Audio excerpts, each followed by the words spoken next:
कौन ब्रह्मा का पिता है, कौन विष्णु की मां, शंकर का दादा कौन है, हमको दे बता।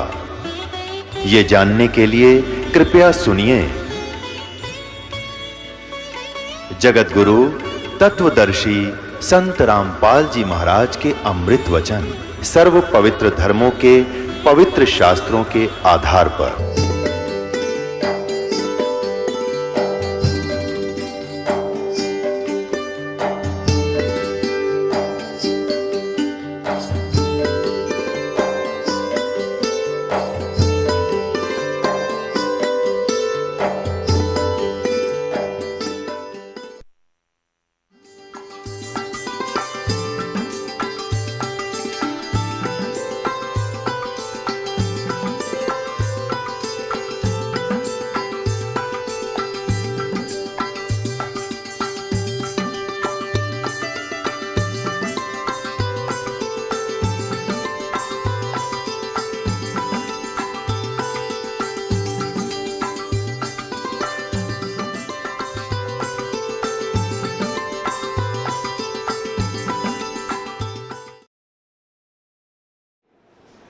चातुर प्राणी चोर है, मूड मुगद है ठोठ, ये मारे कोना काम के, इनके दे गलजोट। तो वो हम ठोठ थे, रह गए आड़े, नहीं पार हुए, पर दयालु थे, इसमें भी हमारा भला कर गए कि हमें कुछ जन्म अभी तक मनुष्य के मिल गए। दो प्रकार से मानव शरीर प्राप्त होता है, स्त्री या पुरुष का। एक तो ऐसे होता है जो टर्न वाइज, एक तो टर्न वाइज होता है कि 84 लाख प्रकार के प्राणियों के शरीर में अपने कर्माधार पर कष्ट भोग कर फिर उन प्राणियों से आकर मनुष्य शरीर एक टर्न वाइज या नंबर वाइज मिलता है। वो विधान है प्रभु का, उस विधान अनुसार। और दूसरा मनुष्य जन्म मिलता है पिछले जन्म भक्ति के आधार से। तो जिन पुण्यात्माओं को मनुष्य शरीर भक्ति के आधार से प्राप्त है, वो भक्ति करे बिना रह नहीं सकते। उन्होंने मार्ग कुछ भी मिला हुआ है, चाहे गलत है चाहे कैसा भी है, वो अवश्य भक्ति कर रहे हैं, साधना कर रहे हैं, वो रुक नहीं सकते, उनके स्वभाव में समावेश है। और जो कहने से भी नहीं मानते, कति अनाड़ी हैं, वह मनुष्य जूनी से नहीं आए हैं, वो कोई पशु जूनी से, कोई पक्षी जूनी से, कोई वृक्ष जड़ जूनी से आए हुए प्राणी हैं। तो आप जो तुरंत भगवान की महिमा से परिचित हो रहे हो, ग्रहण कर रहे हो, आ रहे हो, या कहीं दूसरे संतों को पूर्ण संत मान के वहाँ चिपकी बोली आत्मा, ये सारी कबीर परमात्मा की कभी ना कभी उस परमेश्वर की शरण में रहे हुए हैं। तो इस कारण से आपको चार्ज करके परमात्मा 64 लाख को के लिए भक्ति युग तक और डले डोलेंगे, मनुष्य जीवन मिलता रहेगा। फिर हम आएंगे, यही दास भेज दिया तो ये जल्दी समझ जाएंगे, और ये मनुष्य जीवन से निकली हुई प्राणी तुरंत मान जाएंगे मेरी बात को। अपने बच्चों को मांझ धो के साफ करके सतलोक ले चलूंगा। परमात्मा समय समय पर आते रहते हैं, और उनका उद्देश्य ये होता है कि मैं यथार्थ ज्ञान बताऊं और इनको इनकी बैटरी चार्ज कर जाऊं, इनको रिचार्ज कर दूं, ये फिर भक्ति चाहते रहे। अब सतयुग से लेकर आज तक आपकी बैटरी ही चार्ज हुई, आप पार नहीं हुए। अब आपको बैटरी आपकी कंप्लीट कर देगा परमात्मा, और साथ में जब बैटरी फुल चार्ज हो जाती है तो उठा ले जाता है काम लेने के लिए। तो ऐसे आपको सतलोक ले चलेगा जब आपकी पूरा भक्ति हो जाएगी।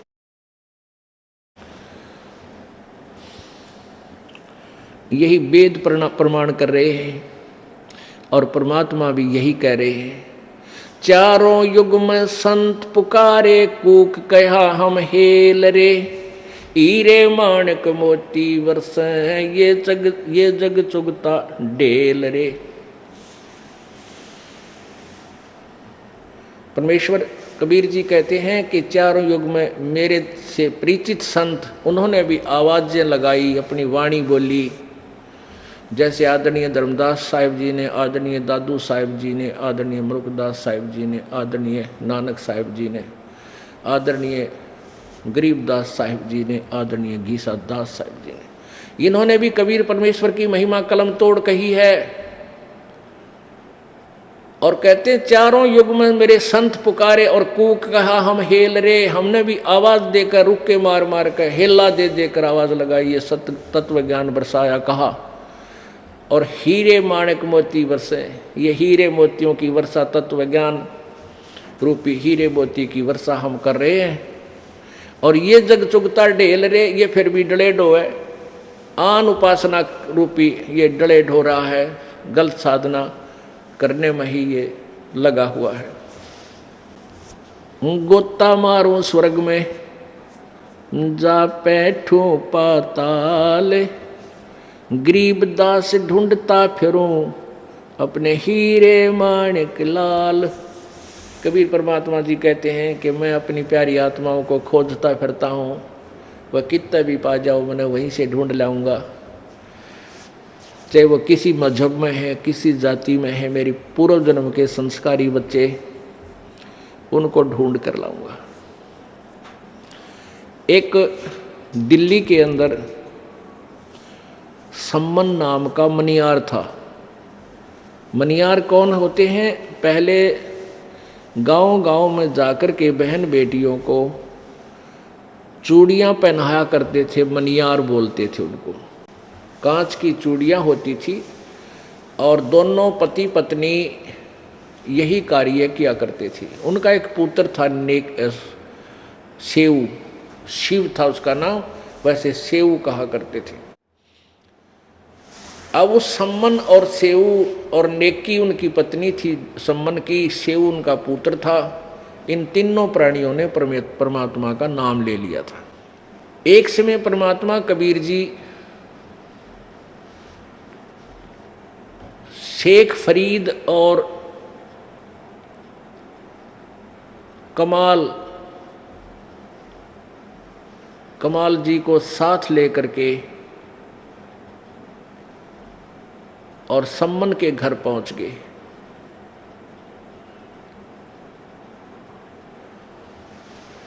अब जैसे हमने कथा सुनी थी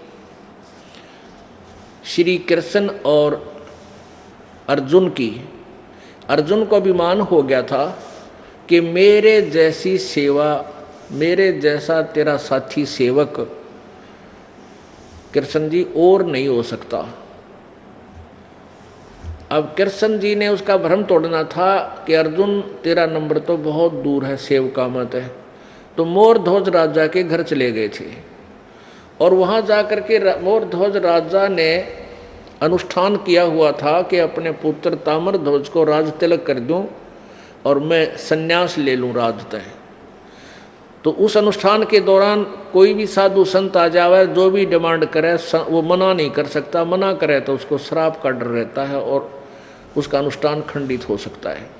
तो कृष्ण जी और अर्जुन दोनों एक साधु रूप बनाया, दोनों साधु संत रूप बना के और एक माया का शेर बना लिया। तो वहाँ जाकर के राजा से कहा मोरध्वज से कि हमें आहार कराओ। राजा ने कहा ठीक है महाराज। तो श्री कृष्ण जी ने साधु रूप में कहा कि पहले हमारे सिंह को आहार कराओ। जो आज्ञा महाराज। कि और सुन ले, ये शेर मांस खाता है। जो आज्ञा महाराज। और सुन ले, ये मनुष्य का मांस खाता है, पशु पक्षी का नहीं। तो उसने कहा जो आज्ञा आप आज्ञा, आदेश तो वही होगा। और सुन, ये किसी अन्य पल्लेदार का मांस नहीं खाएगा, कदे को पल्लेदार पकड़ लिया और मार दो, तुम्हारे तीनों प्राणियों में से एक का मांस खाएगा। तो कहने लगा जो आज्ञा महाराज। अब ज़्यादा ना विस्तार करके कहते हैं कि उस लड़के कहा कि तुम दोनों अपने पुत्र इस ताम्रध्वज को चीर के मेरे शेर के सामने डाल दो। ऐसा ही कर दिया गया और श्री कृष्ण जी ने फिर उसे जीवित भी कर दिया। अब ये लीला हम बार बार सुना करते थे, जिस आधार से हमने श्री कृष्ण जी को भगवान मान लिया। इसके पैरेलल लीला मालिक की आपको सुनाता है दास। तो अर्जुन को ये, अर्जुन का कालजा धड़क धड़क करे और कृष्ण जी बोले, देख ले भाई, तू कहता मैं सेवक हूं, सेवका के घर तो बहुत दूर है भाई। इसी प्रकार कमाल एक लड़का 13 साल की आयु का मृत्यु को प्राप्त हो गया था। उनके कबीले वालों ने, उनके परिवार वालों ने उसको जल प्रवाह कर दिया था। कुछ कबीले ऐसे हैं जो ना जलाते हैं ना जमीन में गाड़ते हैं, वो जल प्रवाह कर देते हैं शव को। अपनी परंपरा से सारे इकट्ठे होकर एक फूस का एक बंडल सा बनाते हैं जो फ्लोटिंग होता है, तैरता है, उसके ऊपर उस लाश को, शव को रख देते हैं और उसको कपड़ा डाल के उसके जल प्रवाह कर देते हैं। तो वो जल प्रवाह किया हुआ लड़का बहता हुआ दरिया में आ रहा था। सिकंदर लोदी दिल्ली के सम्राट का एक शेख तकी नाम का पीर था, गुरु। उसकी फड़क निकालने के लिए, उसका भ्रम निवारण करने के लिए, उसके जिद को पूरा करने के लिए परमात्मा ने उस मृत बालक को जीवित किया था। और सब ने कहा था, कमाल कर दिया कबीर जी, कमाल कर दिया। उसका नाम कमाल रख लिया था। अपने साथ बालक के रूप में रखा था। वो शेष हो गया और कमाल को ये भ्रम हो गया, बीच बीच में संगत में कहने लग गया था कि मेरे जैसी सेवा गुरु जी की कोई नहीं कर सकता। परमात्मा अंतर्यामी थे, उनने भी उस कमाल की फड़क निकालनी थी। एक बेटा, सेवकों के घर बहुत दूर है सेवा करने वाले, ये दिखाने के लिए वो शेख फरीद जो कुएं में 12 वर्ष तक उल्टा लटका था और परमात्मा ने उसके भ्रम निवारण किया था। बोले आदमी कुएं में उल्टा लटक रहा है, अन्यों का भगवान न देखूंगा, और कह रहा है भगवान निराकार है, फिर देखेगा क्या। इसी बात से उस शेख फरीद का सारा भ्रम निवारण हो गया था। रे तेरा गजब भैयो, सचमुच हम कर के रहे हैं, कह क्या रहे हैं। तो वो शेख फरीद भी परमात्मा के साथ रहे शिष्य बनकर, और कमाल भी शिष्य बनकर और पुत्र रूप में। उन दोनों को साथ लेकर सम्मन नामक मनियार अपने शिष्य के घर पहुंच गए। और कुछ समय पहले वो परिवार के जन यही प्रार्थना हो रही थी कि भगवान कदे हमारे घर पर भी आ जाएंगे हमारे गुरुजी। वो सेव कह रहा था रह के, हमारे गुरुजी अपने घर आ जाए तो आनंद हो जा। परमात्मा अंतर्यामी होते हैं, उनकी वह तमन्ना पूरी करनी थी, वह प्रकट हो गए, पहुंच गए उन्हें लेकर। अब सम्मन मनियार भगत चूड़ी थोड़ी बेचा करता, परमात्मा की लीलागणी बताया करते दोनों पति पत्नी। जैसे कहीं चूड़ी परान चले गए गाँव में किसी बहन बेटियां ने, और वहाँ बैठ कर चर्चा शुरू कर देते थे भगवान की। हमारे गुरुजी ऐसे हैं, हमारे गुरुजी ने एक लड़का जीवित कर दिया, हमारे गुरुजी ने एक गाय मरी हुई जीवित कर दी, सिकंदर लोधी का ना जलन का रोग कितना ठीक नहीं होता, हमारे गुरुजी ने ठीक कर दिया है, बड़े बड़े लोग धनी हो गए। अब वो जो बैठ जाते तो सारा दिन मन माने 1-2 घर में जाते, बाकी सारा दिन कथा सुनाए जाते दोनों। वो और भी कम और कंगाल हो गए, थोड़े वित्तीय हालत कमजोर होगी। उस ऐसी स्थिति आ गई, कई बार खाने को भी अन्न नहीं होता था। परमात्मा पहुँचे दोनों भक्तों को लेकर के। अपने सम्मन ने कहा अपनी पत्नी नेकी से कि सदगुरुओं के लिए भोजन तैयार करो। दोपहर बाद का समय था, 4-5 बजे का, 6 बजे का, गर्मियों के दिन थे। अब वो नेकी बोली, घर में एक भी दाना कोई ना, आज तो आटा भी नहीं है। सम्मन कहने लगा, जाओ मांग लिया किसी पड़ोसन से, किसी पड़ोसी अड़ोसी से मांग लाओ गुआंडी से। वह नेकी कहने लगी, मैं सदगुरु के आते ही गई थी जहाँ मुझे आशा थी, आज वो कोई भी उधारा नहीं दे रहा है और मजाक कर रहे हैं, टोंट कस रहे हैं कि आज तुमने के जरूरत है आटा मांगने की, तेरे गुरुजी आ रहे हैं वैसे तेरे घर भर देंगे। वो टोंट कस रहे हैं, इस उद्देश्य से ना दे रहे कि रोज गुण गाया करते हमारे गुरुजी न्यो कर दे, हमारे गुरुजी न्यो कर दे। अब वो इस उद्देश्य से अन्न नहीं दे रहे हैं, आटा नहीं दे रहे हैं कि आज इनकी बिरान माटी हो लेने दो। ये न्यो कहे देवता भी पूजने छोड़ दिया, हमने न्यो भी छोड़ दिए, आज पता लगेगा इन्हें। तो सम्मन कहने लगा, ला तेरा चीर, तेरी या चूंदड़ी, इसको कहीं गिरवी रखाता हूँ। वो नेकी कहने लगी उसकी पत्नी कि मैं एक ही मेरे पास चीर है, चूंदड़ी है, इसको लेकर गई थी, कोई इसको गिरवी भी नहीं रख रहा है क्योंकि ये फट चुकी है। अब सम्मन तो कलेजा पकड़ कर बैठ गया, ये भगवान, मैं किसा नीच व्यक्ति, आज पहली बार मेरे घर पर भगवान मेरे गुरुदेव आए हैं और आज मैं इनको आहार नहीं करवा सकता। देख किसा दुष्ट हूँ, किसी जन्म में मैंने कोई पुण्य किया नहीं, कैसा पापी प्राणी हूँ, कैसा अपराधी हूँ। बहुत चिंतित हो गया। अब नेकी कहने लगी, आप ऐसा करो, चिंता मत करो, कुछ विकल्प और निकाल लो इसका।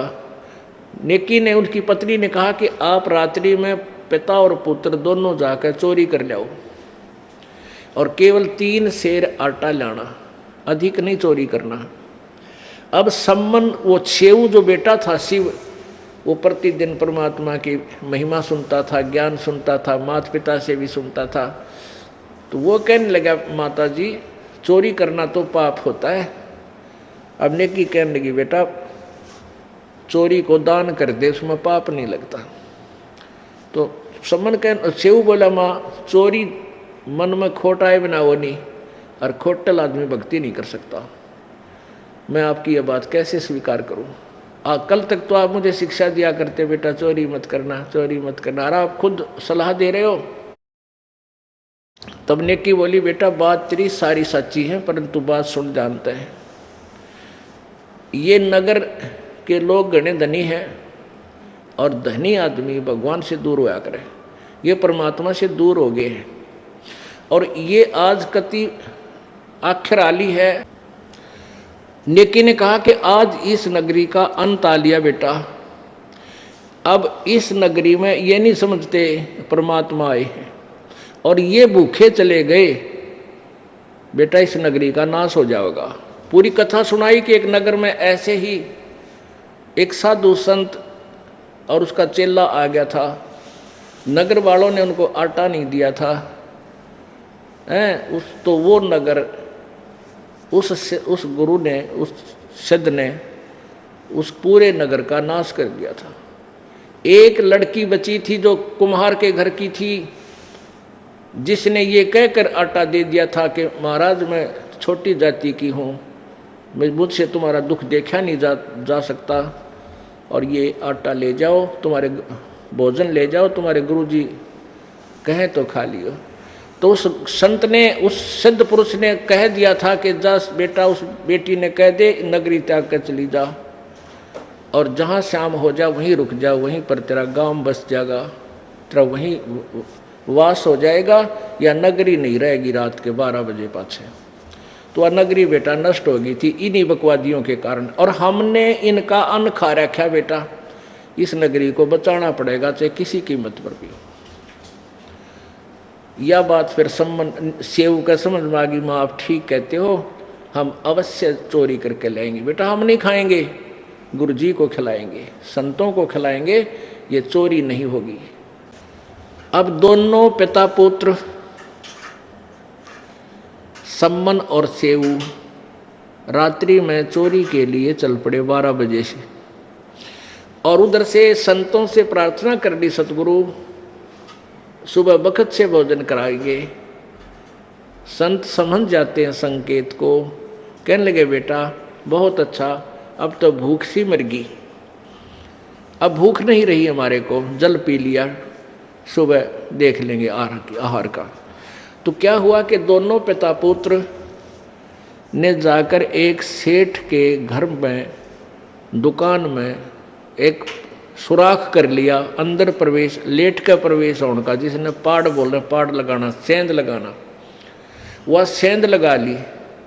और सम्मन ने कहा बेटा मैं अंदर जाऊंगा और सेऊ तू बाहर खड़ा हो जाना, और 3 सेर आटा लेकर आऊँगा, उसको अगर मैं पकड़ा जाऊँगा तो पोटली बांध लूँगा चादर में, कपड़े में, और उसको फेंक दूंगा बाहर, तू लेकर भाग जाइए। तो सेऊ कहने लगा पिताजी नहीं, मैं इस सुराख में अंदर में जाऊँगा चोरी करने, आप बड़े हो, मैं बालक हूँ, यदि मैं पकड़ा भी गया तो मुझे छोड़ देंगे बालक जान के। और पिताजी ये राजा इस सेठ का राजा तक पहुँचा है और ये बहुत भयंकर सज़ा देता है, सज़ाए मौत भी दे देता है। तो सम्मन कहने लगा, बेटा तू इकलौता पुत्र मेरा, अगर तू पकड़ा, अगर तुझे सज़ा मौत दे देंगे तो मैं कैसे जीऊँगा? नहीं, मैं जाऊँगा चोरी करने, बेटा तू मत जा।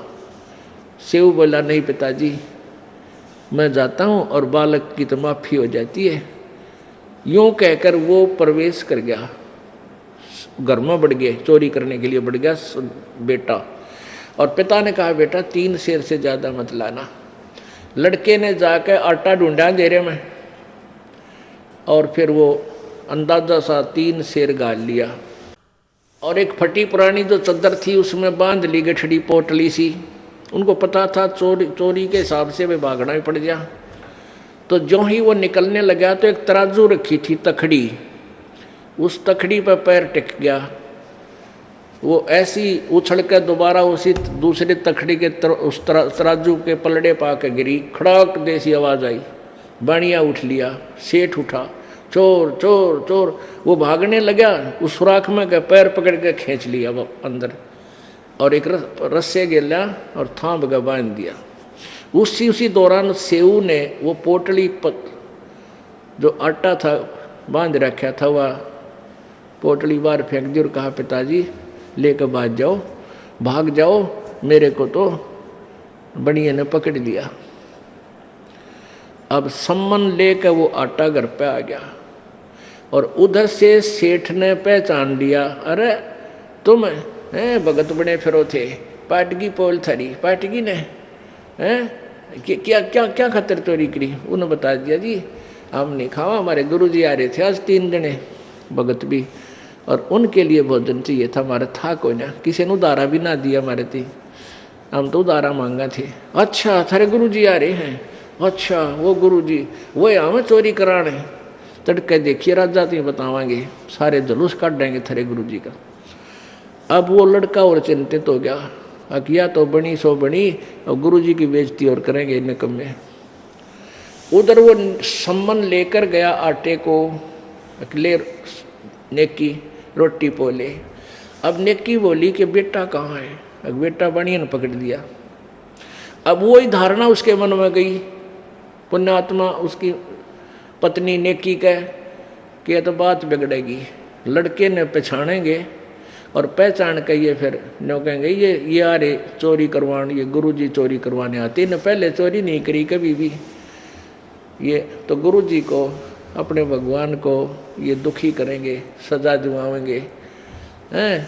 इसलिए अपने पति से बोली कि वापस चला जा, सारी कहानी समझा दी उसने जल्दी में, और लड़के का सर काट लिया ताकि पहचान ना सके। वह न सोचे थी कि पहचान में आवा है इतना जल्दी। और दूसरा ये उद्देश्य था कि छोरे का सिर कट गया तो लाला जी घर रखे नहीं, फिर उसको लाश ने उसका मर्डर शर लग गया, वो कि तौर पटकेगा उसने, फिर ठा लावांगे शेष बचे हुए शरीर को।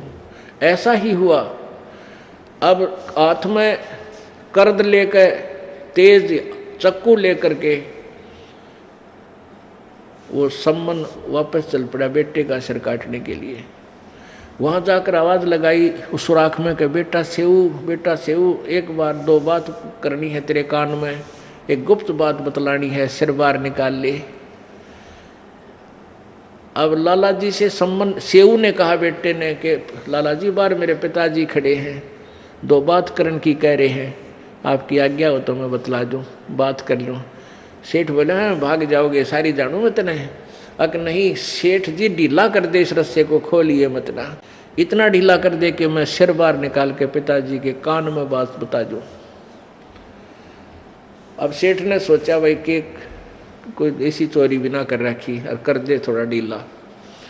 रस्सा इतना ढीला कर दिया कि सेऊ ने सिर काट लिया द्वार से बाहर गली में। अब बाप था हाथ पाछे का पाछा रह गया, सर कटा नहीं बेटे का, क्योंकि ममता बहुत बुरी हो है।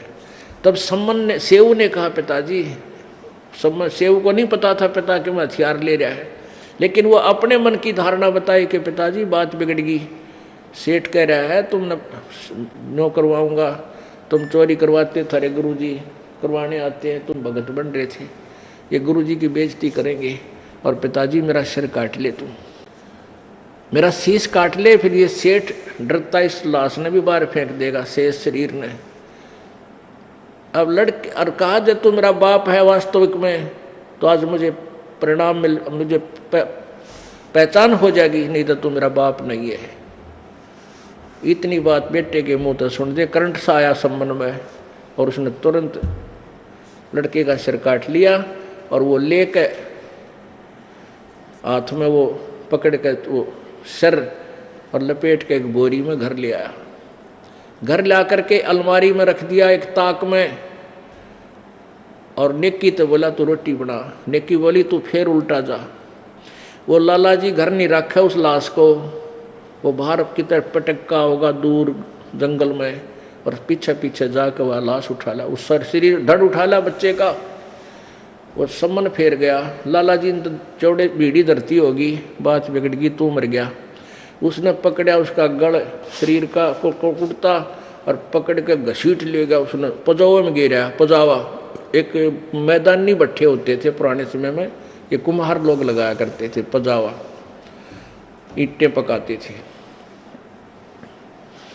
मटके भी पकाते थे, उसमें ऐसे खंडर से होते उनमें पटका जाके। तो सम्मन ने देखा और उसने क्या किया इतने दौरान में, अपना जो सुराख बनाया था दीवार में वो वापस ईंट ला के और मिट्टी गारा थे लीप कर रेत रात मार के ऐसा कर दिया, पाड़ लग गया को नहीं, वो सुराख ना होया। लेकिन वो पैरों की जो लकीर थी, घिसट थी, निशान थे, वो दूर की दूर घिसरता हुआ जा रहा था। उनको देखते हुए देखता देखता सम्मन वहाँ पहुँच गया जहाँ बेटे का धड़ पड़ा था। उसको उठा के कंधे ला के घर लिया। उन आत्माओं लड़का मरा पड़ा है, कटा पड़ा है, अपने हाथ से काट रखा, माँ रोटी बना रही है। और नो बोला सम्मन नेकी बोली अगर रोइए मत ना, जब गुरुजी ने पता लग गया ना रोटी नहीं खाओगे, इन कल के भूखे खाना खा लेने दियो जो बात कराएंगे। अब रोटी तैयार होगी और सम्मन ने वो तीन बर्तनों में डाल दिया। दोने होते मिट्टी के कसोरे का करते हमारे का ना, कुम्हार के लिया करते ब्याह शादियाँ में पहले। आजकल तो ये पत्तल चाल पड़ी दूसरे टाइप के बन गए, प्लास्टिक से के कप हो गए। पहले मिट्टी के हुआ करते कसोरे, कप टाइप चौड़े चौड़े से बगैर डंडी के, तो उनको दोना बोलते हैं सिंपल भाषा में। तो उन्होंने क्या किया, जो भी भात बनाई थी वो 3 दोना में डाल दी, तीन पात्रों में, 3 थाली समझ लो, 3 पत्तल थाली भी ना थी बेचारे गरीबां का, वो पत्तल सी थी, उन 3 में डाल दी। और प्रार्थना की गुरुदेव भोजन पाओ, भंडारा तैयार है, आसन दे दिया। जब परमात्मा भी बैठ के, दोनों सेवक बैठ गए, जब परमेश्वर ने कहा कबीर जी ने कि भाई तुम भी आ जाओ और 6 जगह कर लो, इसने सारे बैठ के खावाएंगे, 3 हम और 3 तुम, और आज प्रेम से इकट्ठे बैठ के खाओगे, बेटा आ जाओ। अब आगे धर्म संकट में यह बात बिगड़ेगी, गुरुजी को पता चलेगा, नाटा नोटी बतेरी करी पर नहीं माने, तो वो 5 में डाल दी। 5 स्थान पर 5 विभाग कर दिए उस 3 जगह के खाने के। परमात्मा ने कबीर जी ने कहा नहीं भाई 6 जगह करो। वो कहने लगे जी लड़का खेलन खेलन जा रहा है, देर तो होगा, कोई बात नहीं आ जाएगा जब आओगा, पर 6 जगह करो। वो 6 जगह करवा दिया, राजाओं बैठ जाओ। अब उन न मुश्किल माचरी भाई लड़के के बारे में और गहराई से ना पूछ लें, कदे रोटी ना खावें, कहीं ये आहार ना करें गुरुदेव। तब परमात्मा ने कहा आओ सेऊ जीम लो ये प्रसाद प्रेम, बेटा चोर कटा शीश कटा कर चोरा के साधों के नितक सेम। ओए होए होए, सेऊ धड़ पर शीश चढ़ा और बैठा पंगत माँ, और नहीं गहरा गर्दन कहियो ओ सेऊक ना। बोलो सतगुरुदेव।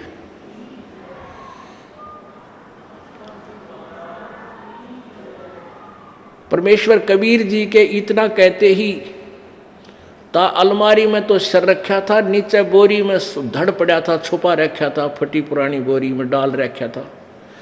वहां से निकलकर ऑटोमेटिकली उस धड़ के ऊपर शीश अपने आप जुड़ के प्रभु कबीर जी की कृपा से, और वो लड़का उसी पंक्ति में आकर बैठ गया अपने माता पिता के पास। और माता पिता यूँ देखें गर्दन का इसका निशानी है, वो सेव है, कोई और है यूँ कितने निशानी भी कोई ना। और उठ के अंदर जाकर देख का यो मन बड़ा पापी विश्वास नहीं होने देता, वहाँ शव नहीं था। फिर यकीन हुआ तो वो ये बाढ़ कर कितने निशान भी कोई नहीं। जब दोनों चरणों में पड़ गए, परमात्मा हम तो तुच्छ बुद्धि जीव हैं, आपको परेशान बहुत कर दिया। अक नहीं बेटा, आज तक तुम्हारा भी पक्का विश्वास ना था कि मैं कुछ थोड़ा बहुत लो लगता सा हूँ भगवान, थारी भी फड़क निकल गई। और ये 2-3 और आ रहे थे मेरी गेला, एक आधा भगत ने क्या करता, मैं बगड़ी सेवा करता हूँ, आशीर्वाद दे दिया बेटा, चिंता ना करे, संबंध तेरा टोटा नहीं रहेगा। उसी जीवन में 1 नंबर का सेठ दिल्ली का हो गया वो मनियार, उसी जीवन में मास्टर मालिक के आशीर्वाद से। जहाँ भी हाथ ला उड़े सोने की डली पावे, ओए होए परमात्मा, ऐसे मालिक ने मौज मचा दी। लेकिन अब फिर बेशक से वो अब यहाँ बिजली गिरती है काल, देखो कितनी कुर्बानी की सम्मन ने, कोई कसर नहीं छोड़ी। और फिर भी मन से मनमैया धारणा फिट होगी कि परमात्मा मैं कितना नीच आदमी, मैं कितना पापी आदमी था, मैं मेरे पास धन नहीं था, इस कारण से मैंने अपना बेटा काटना पड़ गया। क्योंकि बेटे को काटते दिया बाद में कई दिन तक, हालांकि वो जीवित भी कर दिया दाता ने, लेकिन वो घटना भूल नहीं सका और उसका कारण दारिद्र ही मानता रहा। तो परमात्मा ने आशीर्वाद दे दिया, बेटा तेरा दारिद्र नहीं रहेगा, टोटा नहीं रहेगा। फिर भी वो सेऊ नेकी और सेऊ, वो माता और पुत्र वह तो हो गए पार उस जन्म में, लेकिन सम्मन के मन में यह बात बैठी रही, वो पार नहीं हो सका। फिर उसका जन्म कहाँ हुआ? एक नौशेरवा नामक शहर में, और नौशेर खां नाम का वो राजा बना। उसके पास बहुत धन था और इतना कंजूस, चवन्नी दान नहीं करे, 70-80 गंज। परमात्मा ने आशीर्वाद पिछले किए हुए पुण्यों के आधार पर उसको इतना धन दे दिया, 80 गंज, 80 खजाने। एक खजाने में खरबों का वो होता है, सोना चांदी, लाल हीरे मोती। तो उसकी एक ध्वजा टांग देते हैं ऊपर कि राजा एक खजाना है, एक गंज है। फिर उसके 80 ध्वजा फहरा रही थी, 80 खजानों की। परमात्मा गए उस नालायक के पास, तो फिर सर्प बन कर बैठ गया, माया जोड़े बैठा, दान करता नहीं, भक्ति करता नहीं। साधु जिंदा महात्मा का रूप बनाकर परमेश्वर गए और कहा, महाराज कुछ भक्ति करो, दान किया करो, धर्म तो धसके नहीं धसके तीनों लोक, खैरायत में खैर है कीजिए आत्मपोख। अब वो राजा कहने लगा, नौशेर खान कहने लगा, महाराज जी मैं तो बहुत गरीब राजा हूँ, दान धर्म करने मेरे पास कुछ कोई नहीं। राजा परमात्मा बोले, भाई ये तेरे 80 ध्वजा फहरा रही है, तेरी 80 खजाने हैं तेरे पास, सुना है मैंने। अक जी मैंने तो दुनिया बका रखी है, इनमें तक कोल्ले भर रखे मैंने। परमात्मा बोला, भाई तेरी नीत में कोल्ले हैं तो ये कोल्ले हो जाएंगे, दान नहीं करना चाहता तो कोयले ही हो जाएं। तथास्तु न्यू कह के चल पड़े। अब राजा को डर लगा कि न्यू क्या करें, भाई संत की वाणी पार हो जाया करे, देखते लोग खोद गए। वो खुलवा के देखे तो सारे कोयले हो गए, हीरे मोती जो आ रहा सोना नहीं रहा। दूसरा देखा, तीसरा देखा, चौथा, सारे से हो गए। वो तो चक्कर आ गया, उसने मर गया। भाई सैनिकों से को भेजा, भाई मंत्रियों जाइयो महात्मा की से उसने प्रार्थना करो और मुझे भी ले चलो, वापस लावांगे बुला के। अब परमात्मा ने जाना कहाँ था, वो जाके थोड़ी सी दूरी पे और बैठ गए वहाँ एक पीपल के नीचे। वो मंत्री गए महाराज जी माफ़ कर दो, हमारे राजा से गलती होगी। बोला भाई राजा आवे जब बात बने। फिर बात वो गए दौड़े दौड़े, जी आपको बुलावे हैं महाराज जी। अकड़े चाल नंगे पैरों बाज लिया हो। नो बोला भाई राजा से कहा परमात्मा ने, ये तो कोल्ले हो गए इनको ना, वो ठीक है ना जी, दया कर दो गरीब। परमात्मा बोले इनमें कितना बांट देगा तू, अगर जो तुम कहोगे उतना दान कर दूंगा, ताकि तू अपनी इसको ना अधिकतर दान कर दे, यानी 80% दान कर देना, एक राख लेना तो उसमें से गणा करे थे। अच्छा जी। अब परमात्मा ने कहा तू पहले नाम ले और सच्ची साधना कर बेटा। उपदेश दिया और फिर दान के लिए प्रेरित किया। वो तो वचनबद्ध करके उसने वो 60-70 जो थे 50-60 खजाने भंडारे करवा के बांट दिए, यानी दान कर दिए। अब जब दान कर दिया, यो मेरा बड़ा बदमाश है, कहते वो दान दून कर दिया तो फिर उसके मन में आया रहा मैं अच्छा पागल हूँ। एक बाबा जी के कहने सारे दान कर दिया है, ये सारा धन रखता तो अच्छा न्यू करता है, घोड़े खरीदता, फलाना करता, अच्छे महल बनाता। इतना सोचते सोचते उसकी मृत्यु होगी। अब मृत्यु होगी, किया हुआ दान उसको फिर मिला। वो बलख इराक के अंदर एक बलख नाम का शहर है। उस बलख नाम के शहर में वही आत्मा सम्मन वाली फिर राजा बनी और इतना धनी हो गया वो, 18 करोड़ तक उसके घोड़े। गांव में एक घोड़ा होता ना किसी के पास, क्योंकि पहले ये एम्बेसडर कार घोड़े थे, जिसके पास भी एक घोड़ा होता गांव में न चौधरी माना जाता, पैसे वाला भाई, उनका घोड़ा बन रहा है एक घोड़े से, और उसका 18 करोड़ घोड़े। बताओ शर फिर जाए इंसान का, जितनी माया हो जितनी बकवास, शर्मा मारेगा 18 करोड़ घोड़िया का की करे वो, पर चौधर दिखानी बकवाद करनी। क्योंकि संतों के बिना इस मन की वृत्ति चेंज नहीं हो सकती, संत पूर्ण संत बिना, और ये अच्छे काम करे नहीं सकता। और कई हजार ब्याह करवा लिए उस कर्महीन ने, यानी बदमाशी करते थे उसमें राजा लोग। कोई भी सुंदर लड़की दिखी उसे उठा लाए, को बोलनिया था कोई ना, ऐसे बकवादे किया करते थे। तो ये न्यारे कर्म फोड़ा, फिर शिकार खेलने जा, वहाँ जीव जंतुआन मारा, ये नरे कर्म फोड़ा राजा बनकर टोटली। तो वहाँ भी परमात्मा ने जाके उस प्यारी आत्मा को निकालना चाहा। कहते हैं जो जन मेरी शरण है ताका हूँ मैं दास, गेल गेल लाग गया फिरूं जब लग धरती आकाश।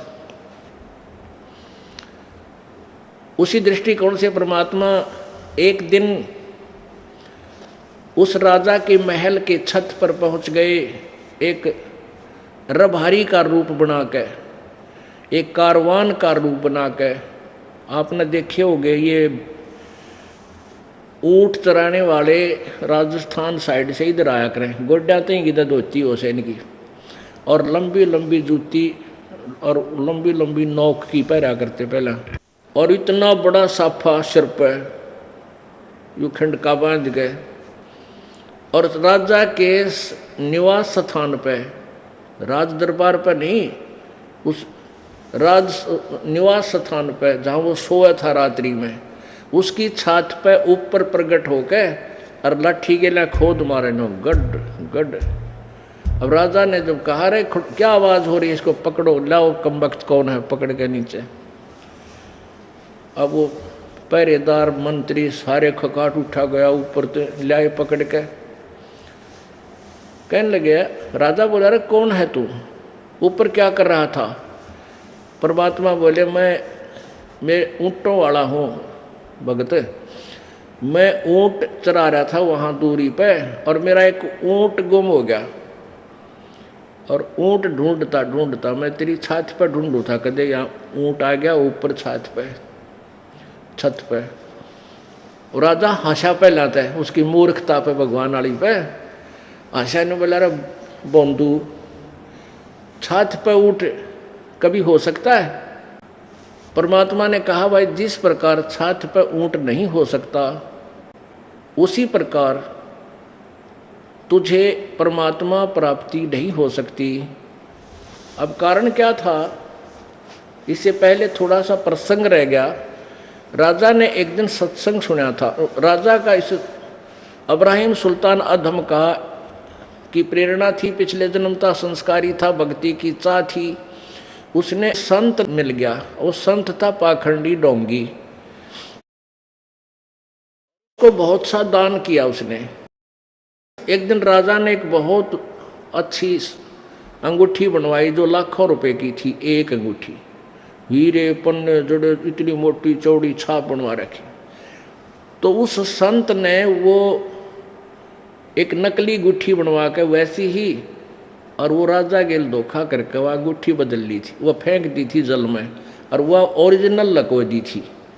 ये दिखाने के लिए एक दिन राजा को नौका विहार पर ले गया वो संत जो नकली था, और वहाँ उसने उस अंगूठी को अड़पना था। नकली अंगूठी साथ ले रहा था जेब में। राजा से बोला जब बीच दरिया में जा लिया कि राजन ये अंगूठी कैसी है। राजा ने कहा ये 1 लाख रुपए की तैयार हुई है महात्मा जी, दिखाना मुझे। उसने निकाल के दिखा दी। अच्छा, वो नाविक को कहता रहे ध्यान से चला कदे तू गिर कहीं भंवर में ना ले जाना। राजा का ध्यान तन्योन हो गया, वह गुट्ठी बदल कर दूसरी हाथ में ले ली और वह ओरिजिनल गाल ली जेब में। और उसको कहता राजन हमारे ये किसी काम की नहीं, दरिया में फेंक दी।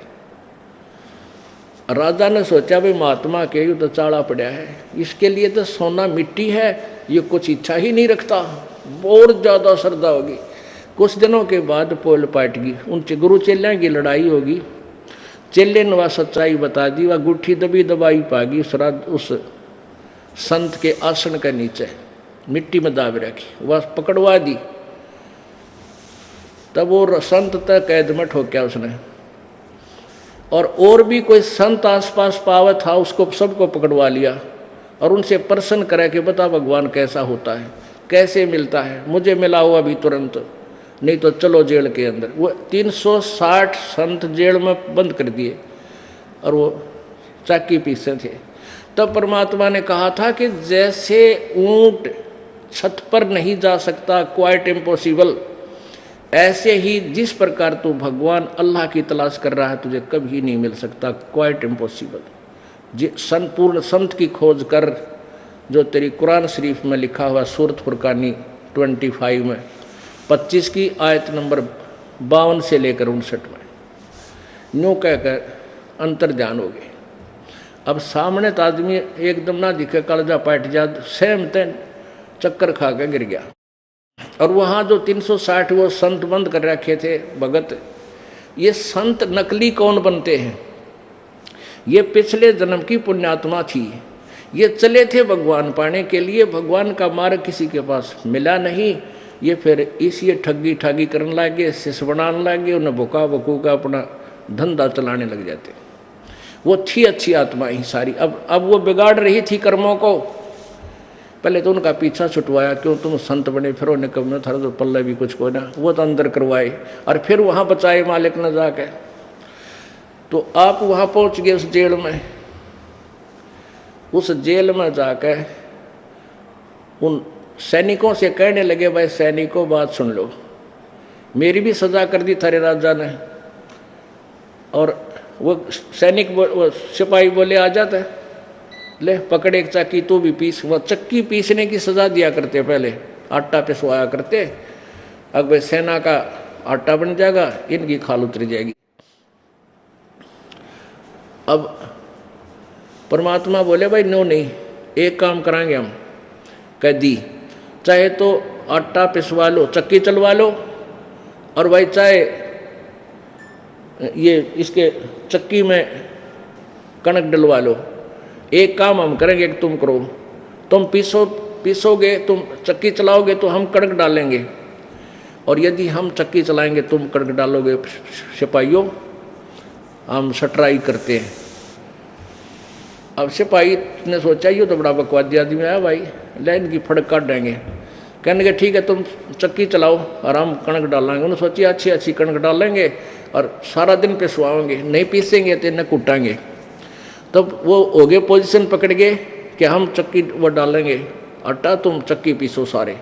परमात्मा बोले सबको कि भाई तुम खड़े हो जाओ, जितने भी कैदी हैं जो चक्की पीसने के लिए तैयार बैठे थे। और एक चक्की का जो उनके हिस्से की थी, परमात्मा के नंबर की थी, उसके अपनी सोटी लगा दी, अब चल चक्कियों पीस दो इनका आटा। वो चक्की अपने आप चलने लगी। वो खुखाट ठारी 360 चक्की गगाठा जले, बेटा पीस लो जितना पीसना है। अब वो किसे पीसे थे, वो तो दूर हट गए एकदम सारे सिपाही। और उन नकलिया तो बोला संतों से आंख बंद कर लो, पशुओं तुम मरोगे फिर। अड़े आंखें बंद करो, सब ने आंखें बंद की। खोलो, आंखें खोली तो जंगल में खड़े दूर।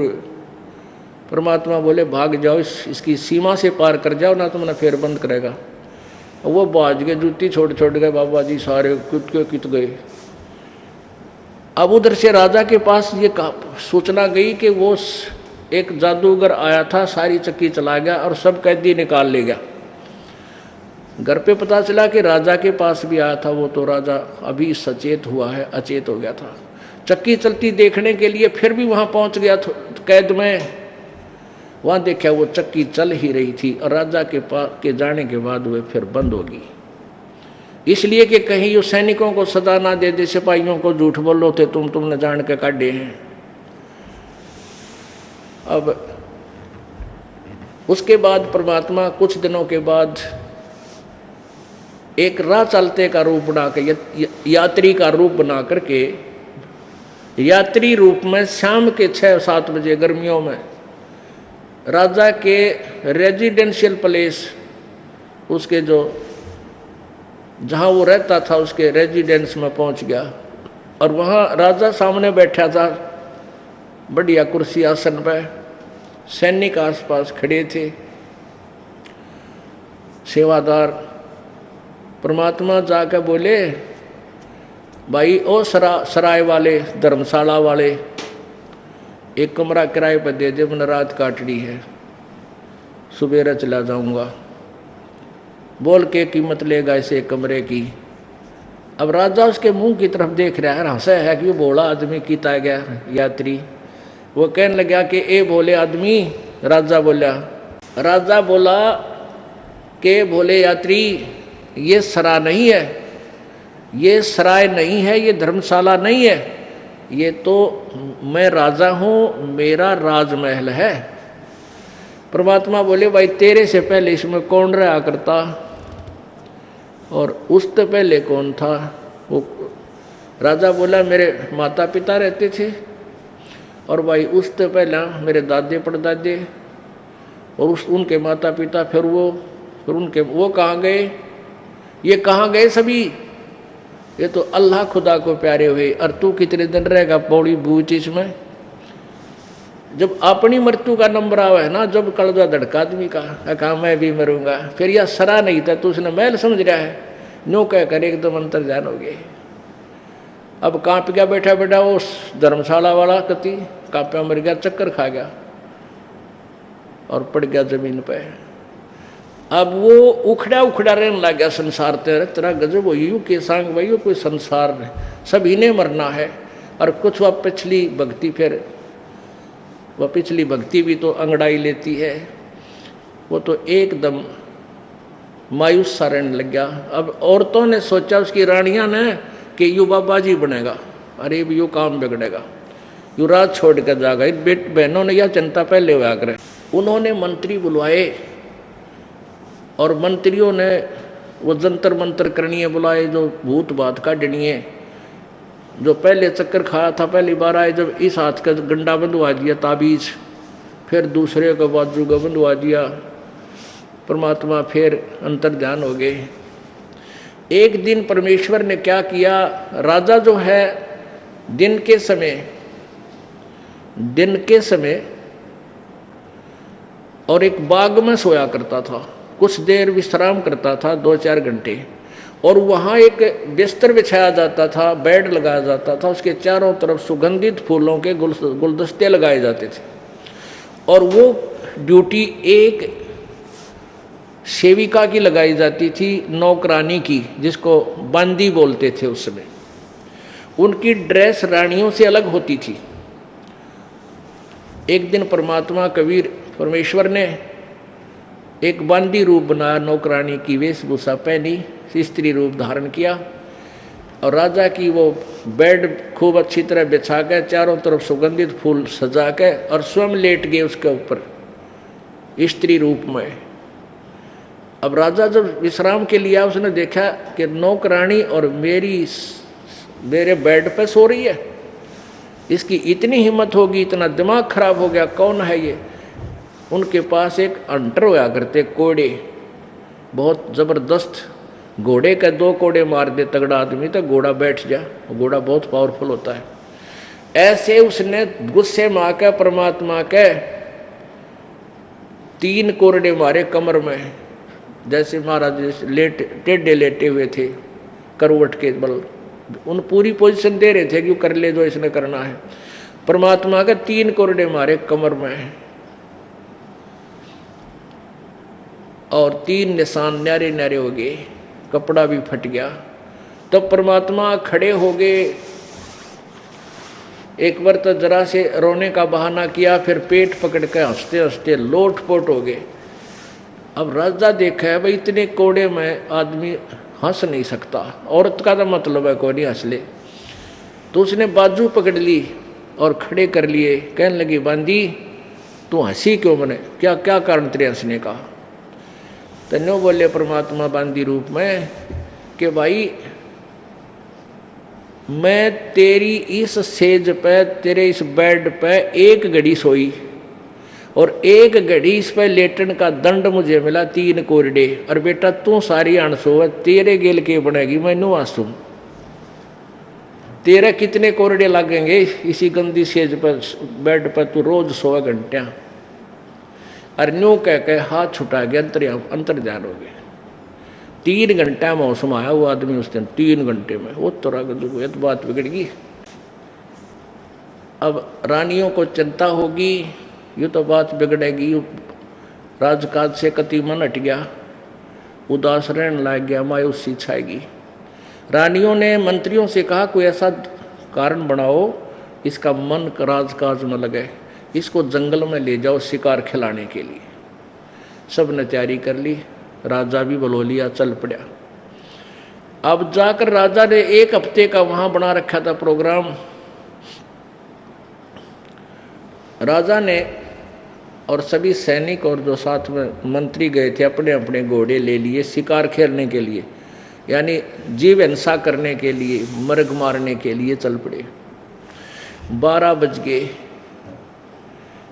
बज गए दिन के, कोई भी उनको पशु पक्षी नहीं मिला मारने के लिए। राजा अपनी जो है ना बेइज्जती समझता है, बगैर शिकार किए वापस आ जाता है।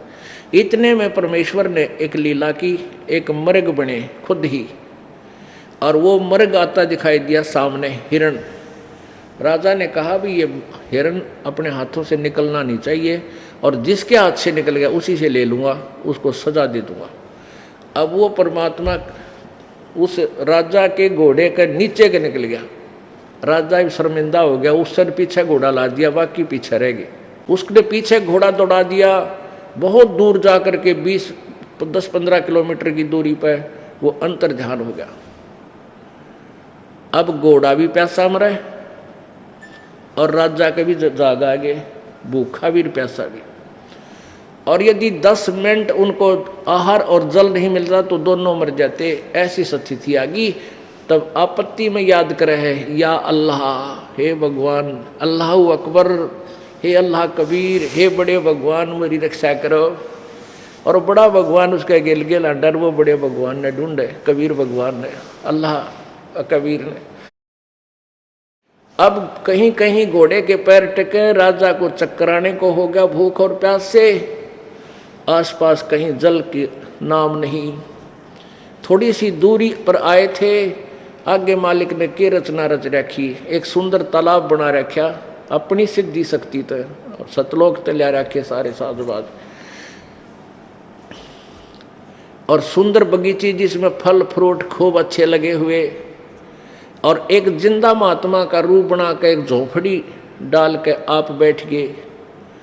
उसमें 3 कुत्ते जो बढ़िया वाले कुत्ते होते हैं, जैसे एलिसेशन बोले अंग्रेजी ने, इस तरह के बढ़िया, वो 3 कुत्ते बेलों का बांध रखे, चैन लोहे की बेल होया कर तो बांध रखे न्यारे न्यारे, और आप बैठे वहाँ, और काजू किशमिश का हलवा बना रखा कड़ा, और वो डाल रखा उन कुत्तियों के साथ में, ऐसे 7 3 प्लेटा में डाल रखा। और जो ही कुत्ते खाना चाहें परमात्मा उनका बेल मारे, उन खान नहीं देर वो ट्या ट्या ट्या करें। ऐसे वो लीला कर रहे थे। पहले तो पानी पिया, घोड़े को पिया उसने पानी, राजा ने आप पिया, फिर कुछ फल फ्रूट खाए, फिर देखा बाबा जी बैठा है, महाराज बैठे हैं, वहाँ गया, सलाम वालेकुम करया, तो कहने लगे अब पेट भर गया, जान बच गई, बकवाद भागी। कहने लगा बाबा जी इन 3 कुत्ता का तू क्या करेगा, इनमें से 2 मुझे दे दे। परमात्मा बोले भाई ये नो ना दिया करता मैं, ये कुत्ते ऐसे वैसे नहीं हैं, ये VIP डॉग हैं। वो बोला VIP क्यों करे, कि ये जो राजा है ना बलख शहर का, इसका यो तो दादा है, यो पिता है, यो दादा, यो परदादा। और ये राजा थियाड़ा में इनके पास जाता था, बेटा भक्ति कर लो, ये मानने को नहीं है। अब ये न काजू किशमिश के हलवा दिखाओ, खा के दिखाओ डांगरो, इन्हें खान नहीं देता मैं, ऐसे मारता हूँ उनको। और यह खाली बेल है ना, या खाली बेल, एक और खाली बेल रखी थी कुत्ते बांधने की। कहने लगे जो ये बलख बुखारे का राजा है ना, वो कुत्ता बनेगा, उसने इसको बांध के यहाँ पीटा करूँगा। अब उसका कलजा पाट गया, किसी कुत्ते ले था, चरना में गिर गया, अगर तो वो दिखा है जो 3 बार मिल लिया, चरना में गिर गया, पैर पकड़ लिए, माफ़ी कर दो मैं पापी हूँ, अक्षमा कर दो। घनी देर रोता रहा, घंटा आध घंटे, चक्कर आ गया, फिर होश में आया, देखा वहाँ ना कोई कुत्ता है, ना संत है, ना कोई बाग बगीचा, ना पानी है, कलर में पड़ा कति रेत में, सूखे में, और पेट भर रहा, घोड़े के पैर गिले, सोपन भी नहीं कह सकता। वापस आ गया, फिर घर छोड़ के, ये लंबी कथा है, यहाँ समापन करता हूँ।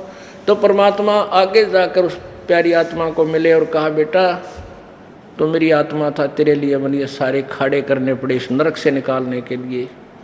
इस प्रकार वो परमात्मा कहता है जो जन मेरी शरण है ताका हूँ मैं दास, और गेल गेल लाग गया फिर जब लग धरती आकाश। बोलो सतगुरुदेव।